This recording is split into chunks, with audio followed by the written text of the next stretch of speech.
Hi friends, நெஞ்சத்தைக்கு இல்லாதே சீரியலில் நாளைக்கான எபிசோடில் என்ன நடக்க போகுதுன்னா, கௌதம் மொத்த கேக்கையும் சாப்பிட்டு முடிக்கிறாரு. அதை பார்த்த மதுமிதா ஆச்சரியப்படுறாங்க. இவரால் மட்டும் எப்படி முடியுதுன்னு சொல்லி அவரையே பார்த்துட்டு இருக்க, நீங்கள் சாப்பிட்லையான்னு கௌதம் கேட்க, இல்லை எனக்கு பசிக்கலைன்னு மது சொல்கிறாங்க. நிஜமாவே உங்களுக்கு பசிக்கலையான்னு கௌதம் கேட்குறாரு. ஆமாம், எனக்கு பசிக்கலைன்னு மதுமிதா சொன்னதும் அவங்க கையிலேருந்து கேக்கையும் வாங்கி அவரே சாப்பிட்றாரு. எல்லா கேக்கும் தீந்துடுச்சுன்னு இருக்கும்போது ஒரு பீஸ் நமக்காக கிடைக்க போகுதுன்னு தெரிஞ்சா அது எவ்வளோ பெரிய சந்தோஷம் தெரியுமான்னு அந்த கேக் பீஸை ரசித்து ரசித்து சாப்பிட்றாரு. இவரை எப்படி தான் சமாளிக்க போகிறோமோன்னு மதுமிதா அவங்களோட மனசில் நினைக்க, ஏங்க உங்களுக்கு நிஜமாவே பசிக்கலையா? பசிக்குதுன்னா சொல்லிருங்க, அப்புறம் எனக்கு வயிறு வலிக்கும்னு கௌதம் சொல்ல, இல்லை எனக்கு பசிச்சுதுன்னா நான் ஃப்ரூட் சாப்பிட்டுக்குவேன்னு மதுமிதா சொல்கிறாங்க. நமக்கு இந்த ஃப்ரூட்ஸ்லாம் செட் ஆகாதுங்க. நல்ல வேலை எனக்கு இருந்த பசிக்கு கொஞ்சமாக கேக் கிடச்சிது, அதனால நான் தப்பிச்சேன்னு கௌதம் சொல்லும்போது, கொஞ்சமாக கேக்கா? எவ்வளோ பெரிய கேக்கு சாப்பிட்ருக்காருன்னு மதுமிதா அவங்க மனசில் நினைக்கிறாங்க. கேக் சாப்பிட்டு முடிச்சதுக்கப்புறமா அந்த ஹோட்டலோட சர்வர் பால் கொண்டு வந்து வச்சுட்டு போகிறாரு. அதை கவனித்த கௌதம், நம்ம பிளாக் காஃபி கேட்டாச்சுன்னா பால் கொண்டு வந்து வச்சுட்டு போகிறான், இவங்கள சும்மா விடக்கூடாதுன்னு சொல்லிட்டு கௌதம் கோவமாக வெளியே வர, அங்கே சந்தோஷம் அப்பர்னாவும் நிற்கிறத பார்க்குறாங்க. ஓ, இதெல்லாம் உங்கள் வேலையான்னு கேட்குறாரு. ஆமாம் நண்பா, யாராவது பிளாக் காஃபி குடிப்பாங்களா? ஃபர்ஸ்ட் நைட் அன்னைக்கு பால் தான் குடிக்கணும், அதுதான் சம்பிரதாயம்னு சந்தோஷ் சொல்ல, டே உனக்கு மான ரோஷம்லாம் இல்லையாடா? இவ்வளோ நேரமாக உன்னை எவ்வளோ திட்டுனேன், அதுக்கப்புறமும் இதை பற்றியே பேசிட்டு இருக்கேன்னு கௌதம் கேட்குறாரு. அப்பர்னாவும் சந்தோஷம் ஒருத்தருக்கு ஒருத்தர் பார்த்து சிரிக்கிறாங்க. சரி, 2 பேரும் உள்ளே வாங்கடா. மதுமிதா கிட்ட என்ன பேசுறதுக்குன்னே எனக்கு தெரியலை. நீங்கள் 2 பேரும் உள்ளே வந்தாச்சுன்னா நம்ம 4 பேரும் ஜாலியாக பேசிகிட்டு இருக்கலாம்னு சொல்லி 2 பேரையும் உள்ளே கூட்டிகிட்டு போகிறாரு. வாசல் வரைக்கும் வந்ததும் சந்தோஷ் கௌதம் கிட்ட, நீ ஃபர்ஸ்ட் போ நண்பா, நாங்கள் பின்னாடியே வரோன்னு சொல்லிட்டு கதவை க்ளோஸ் பண்ணிட்டு அங்கேருந்து ஓடிடுறாங்க. கௌதம் மதுமிதா கிட்ட, அந்த வெயிட்டர் பால் கொண்டு வந்து வச்சது அவர் மேலே உள்ள தப்பு இல்லைங்க, எல்லாம் இந்த சந்தோஷ் பண்ண வேலை தான் சொல்ல, பார்த்தீங்களா அதுக்குள்ளே நீங்கள் அவசரப்பட்டு அந்த வெயிட்டர் மேலே பழிய போட பார்த்தீங்களேன்னு மதுமிதா கேட்குறாங்க. கௌதம் மதுமிதாவை பார்த்து சிரிக்கிறாரு. அடுத்த சீனில் அதிதி படுத்து கிடந்து அழுதுட்டு இருக்காங்க. அப்போ அங்கே ராமகிருஷ்ணன் வர்றாரு. என்னம்மா மது, எனக்கு மாத்திரை தராமே நீ படுத்து தூங்கிட்டேன்னு சொல்ல அதித்தி லைட்டை போடுறாங்க. அப்பான்னு சொல்லி கூப்பிட அவர் திரும்பி பார்க்குறாரு. அவரும் அதித்தி கிட்ட வந்து உட்கார்ந்துருந்து வருத்தப்படுறாரு. மது கல்யாணம் ஆகி போயிட்டாங்கிறது எனக்கு இன்னும் உரைக்கலம்மா. அவள் இங்கே தான் இருக்கிறது மாதிரி எனக்கு உணர்வு தோணிகிட்டே இருக்குது. எங்கே பார்த்தாலும் அவள் நிற்கிறது மாதிரியே இருக்குதுமான்னு சொல்ல எனக்கும் அப்படிதான்ப்பா இருக்குது. கிச்சனை பார்த்தா அக்கா வேலை செய்கிறது மாதிரி இருக்குது, ரூமை பார்த்தா அக்கா துணி மடிச்சிட்டு இருக்கிறது மாதிரி இருக்குது, இப்படி சுற்றி சுற்றி அக்கா நம்ம கூடவே இருக்கிறது மாதிரி தான்ப்பா இருக்குது.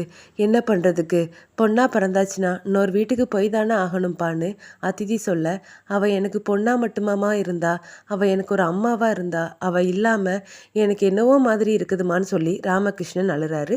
அப்பா, நீங்களே இப்படி அழுதிங்கன்னா நாங்கள் எல்லாருமே உடஞ்சி போயிடுவோம்ப்பா, அழாதீங்கப்பான்னு சொல்லி அதிதி சமாதானப்படுத்துகிறாங்க. கௌதம் மதுமிதா கிட்ட, உங்களுக்கு டிஸ்டர்பன்ஸாக இல்லைன்னா நான் டிவி போடட்டுமான்னு கேட்க, சரின்னு மதுமிதாவும் சொல்கிறாங்க. அவர் டிவி ஆன் பண்ணதும் டிவியில் டூயட் சாங் போகுது. அப்போ கௌதம் மதுமிதாவை பார்க்குறாரு. அப்புறமா வேண்டாம், டிவியே வேண்டான்னு சொல்லி ஆஃப் பண்ணி வைக்கிறாரு. மதுமிதா கௌதம் கிட்ட ஃபேஸ் வாஷ் பண்ணிட்டு வரேன்னு சொல்லிட்டு ரெஸ்ட் ரூம்குள்ளே போகிறாங்க. அப்புறமா கண்ணாடியை பார்த்து, கொஞ்ச நேரம் கூட பேசுறதுக்கு எதுவுமே இல்லையே, எப்படி தான் நான் சமாளிக்க போகிறேன்னு தெரியலையேன்னு ஃபீல் பண்ணி நிற்கிறாங்க. மதுமிதா மாதிரி கௌதமும் வெளியே இருந்து ஃபீல் பண்ணுறாரு. அடுத்த சீனில் விஜிலன்ஸ் ஆஃபீஸர்ஸை காட்டுறாங்க. என்ன சார் இதெல்லாம், இது எல்லாமே ஃபேக் டாக்குமெண்ட்ஸ்ங்கிறது எங்களுக்கு நல்லாவே தெரியுது.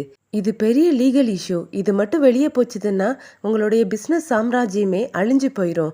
கௌதம் பழனிசாமியை நாங்கள் உடனே பார்க்கணும், அவரை வர சொல்லுங்கன்னு அந்த ஆஃபீஸர் சொல்ல, என்ன சார் சொல்கிறீங்க, ஃபேக் டாக்குமெண்ட்ஸா?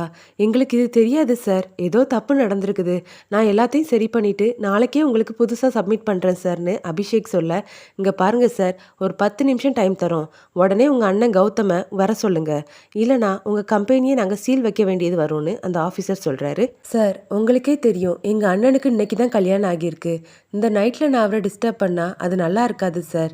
தயவு செஞ்சு எனக்கு ஒரு நாள் டைம் கொடுங்க, நாளைக்கே எல்லா டாக்குமெண்ட்ஸையும் நான் செக் பண்ணிவிட்டு உங்களுக்கு சப்மிட் பண்ணிடுவேன்னு அபிஷேக் சொல்கிறாரு. சரி மிஸ்டர் கௌதம்காக நாங்கள் உங்களுக்கு ஒரு நாள் டைம் தரோம், நாளைக்கே நீங்கள் எல்லாத்தையுமே சப்மிட் பண்ணியிருக்கணும்னு சொல்லிட்டு அங்கேருந்து அந்த ஆஃபீஸர்ஸ் எல்லாரும் கிளம்பி போகிறாங்க. அப்புறமா அபிஷேக் கிட்ட அவரோட ஃப்ரெண்டு, டேய் இப்போ என்னடா செய்யறதுக்கு? அதில் இருக்கக்கூடிய எல்லா டாக்குமெண்ட்ஸுமே ஃபேக் ஆனது தான். ஒரு நாளில் எப்படிடா அது எல்லாத்தையுமே நம்ம ஒரிஜினலாக மாற்ற முடியும்? இப்போ என்னடா செய்யறதுக்கு? ஏதாவது சொல்லுன்னு கேட்க, இருடா நான் யோசிக்கிறேன். நாளைக்கு ஒரிஜினல் ஃபைல்ஸை நம்ம சப்மிட் பண்ணலனா இவங்க எல்லாரும் கம்பெனிக்கு சீல் வைக்கிறது மட்டும் இல்லை, அண்ணனையும் அரெஸ்ட் பண்ணிடுவாங்க. அண்ணனை அரெஸ்ட் பண்ணுறதோ இல்லை அந்த கம்பெனியை சீல் வைக்கிறதோ எனக்கு பெரிய விஷயம் கிடையாது. ஆனால் என் அண்ணனுக்கு என் மேலே சந்தேகம் வந்துடுச்சுன்னா அது பெரிய அசிங்கமாயிடும்டா. அதுக்காகவே எதையாவது செய்யணும்னு அபிஷேக் யோசிக்கிறாரு.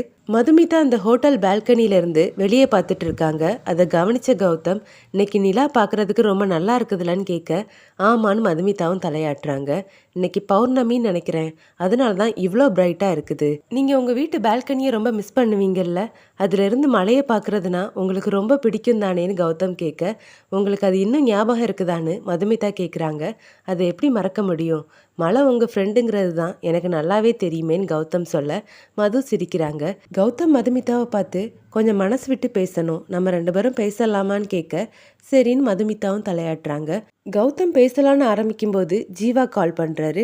ஜீவா தான் கால் பண்ணுறான்னு சொல்லி மதுமிதா அட்டன் பண்ணி பேசுகிறாங்க. ஜீவா மதுமிதாக்கு வாழ்த்துக்கள் சொல்கிறாங்க. உன்னோட கல்யாணத்தில் நான் இல்லாமல் போனதை நினைக்கும் போது எனக்கு ரொம்ப குற்ற உணர்ச்சியாக இருக்குதுக்கான்னு சொல்ல, உன்னை நான் தானடா அனுப்பி வச்சேன், நீ இதெல்லாம் நினச்சி ஃபீல் பண்ணாதன்னு மதுமிதா சொல்கிறாங்க. சரி, மாமா பக்கத்தில் இருக்காரான்னு கேட்க, ஆமான்னு சொல்லி மதுமிதா கௌதம் கையில் ஃபோனை கொடுக்குறாங்க. ஜீவா கௌதமே விஷ் பண்ணுறாரு. ஆமாம், மாயா என்ன செய்கிறா, பக்கத்தில் இருக்காளான்னு கௌதம் கேட்க, இல்லை மாமா, அவள் ஃபேஸ் வாஷ் பண்ணிட்டு இருக்கான்னு ஜீவா சொல்ல, சரி ஜீவா, நான் ஏற்கனவே சொன்னது தான், அவள் சின்ன பொண்ணு, அவளை பத்திரமா பார்த்துக்கோன்னு சொல்கிறாரு. நான் பார்த்துக்கிறேன் மாமா, அதே மாதிரி என் அக்காவும் வெளி உலகம் தெரியாதவ, உங்கள் அளவுக்கு அவளுக்கு எதுவும் தெரியாது, நீங்களும் அவளை பத்திரமா பார்த்துக்கோங்கன்னு ஜீவா கேட்க, நான் பார்த்துக்கிறேன்னு கௌதம் சொல்கிறாரு. ஜீவா பேசி முடிச்சுட்டு வச்சதுக்கு அப்புறமா கௌதம் மதுமிதா கிட்ட, நம்மளோட கல்யாணம் நார்மலான பர்சனுடைய கல்யாணம் மாதிரி கிடையாது, நீங்கள் உங்கள் தம்பிக்காகவும் நான் என் தங்கச்சிக்காகவும் தான் இந்த கல்யாணத்தை பண்ணிக்கிட்டோம். விதியால் நம்ம 2 பேரும் இப்போ கணவன் மனைவியாக நிற்கிறோம். ஆனால் ஒரு விஷயத்தை மட்டும் நீங்கள் நல்லா புரிஞ்சுக்கணும், நம்ம 2 பேரும் சந்தோஷமாக வாழ்ந்தாதான் அவங்க 2 பேரும் சந்தோஷமாக வாழுவாங்கன்னு சொல்ல, மதுமிதாவும் ஆமான்னு தலையாட்டிகிட்டே கௌதமை பார்க்க இந்த எபிசோட் முடியுது.